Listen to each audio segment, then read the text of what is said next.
right now, this buffoonery, this chaos is really hurting their chances, for the upcoming election cycle. And if Trump doesn't look like that he has some kind of hold on what's happening and he's not seeing the writing on the wall, it could hurt his presidential aspirations also. So I think you get to the law of diminishing returns, and half the battle is showing up. So I think Tom showing up here at the end might actually serve to his benefit because there's desperation in the conference. Fascinating. I just wonder what impact Donald Trump has at all. I mean, he endorsed Jim Jordan, and boy, that didn't last very long. And how much of the conference answers to him.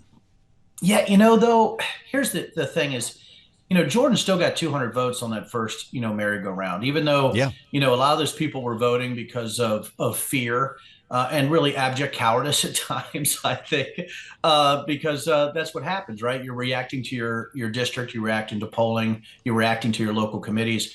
But I do think he still has a lot of sway. And I believe I read somewhere, I don't want to take credit for this, but it's true, that Donald Trump might not be able to put you over the finish line, but he can certainly bury your chances through rabble-rousing, that portion of Congress that's completely loyal to him, regardless of if it's right or wrong. So I think that's the issue that you have, is that you have to ride that tightrope of appealing to the election deniers, which is absolutely grotesque, but I would even say that. But Tom has to. So now he has to call Donald Trump. He has to do things that might go against some type of moral code in order to get to the point he needs to be where the Republicans can actually govern. I think that's the issue that you have, is at what point, right? How far do you go in order to secure a position like that, especially when you're looking at what's happening in the global landscape right now? We understood that Tom Emmer had an uphill climb because there was some opposition within the Republican conference to his support of a same-sex marriage initiative. You were cast out in part of the Republican conference for officiating a gay wedding. Is this actually an issue that Tom Emmer can maybe help to move the needle on inside the Republican conference? Yeah, I think I saw Congressman Rick Allen come out against Tom Emmer because of his support of gay rights. I think that's absolutely shameful. And I know Rick Allen. I've also seen some of his text messages. I was also the senior technical advisor for January 6th, so I don't know if he's the person you actually want to hang your hat on based on his belief systems, which could be quite insane. But I do think that if Tom gets through this, it should signal that we're okay, right? You shouldn't have a party that's just small enough to fit in a bedroom. And I was cast out because of officiating a same-sex wedding.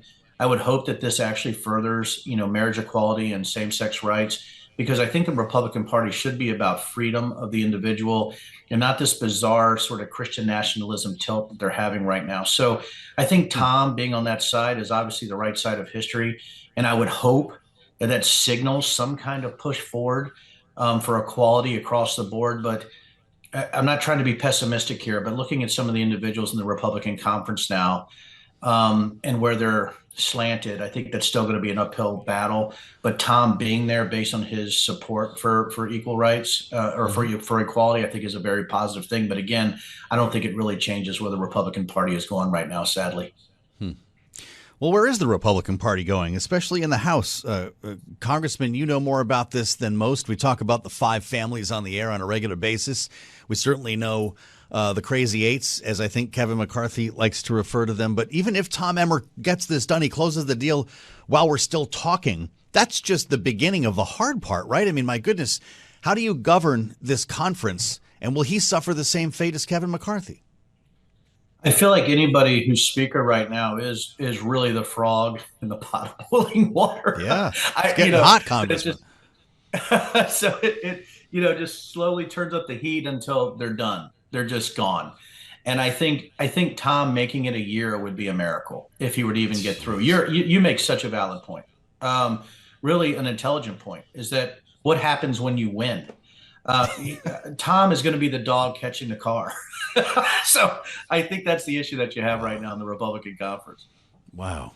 We're looking at a gigantic pool of no's in the words of Jake Sherman, who just posted on Twitter from Punch Bowl.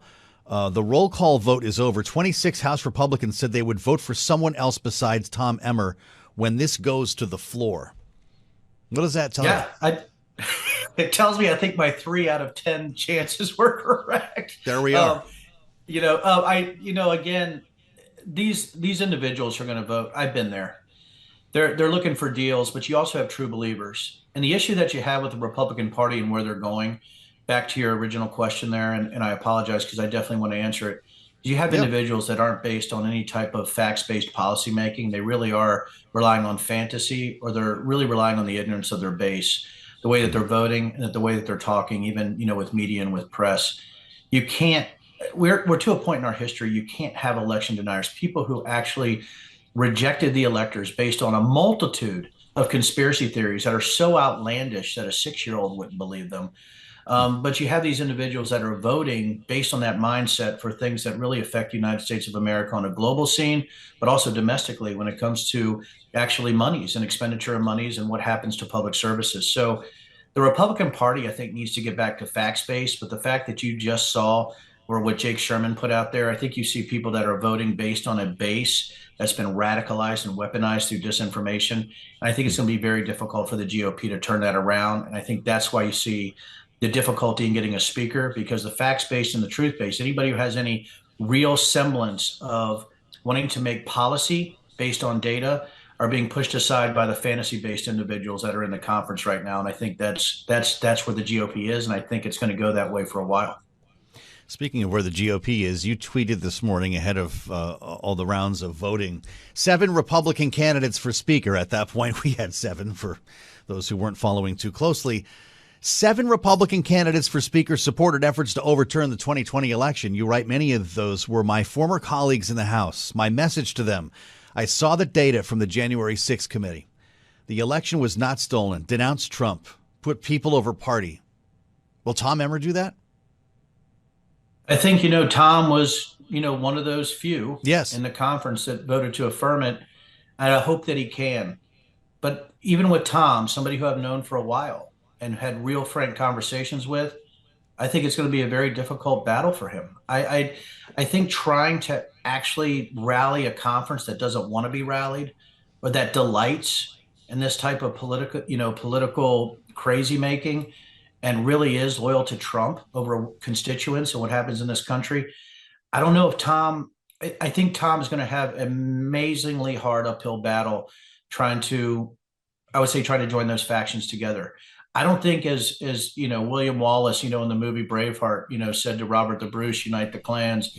I don't think he's going to be able to do that. I think it's going to be very difficult. I think if he wins, he is going to be the proverbial frog in the water that's slowly being boiled.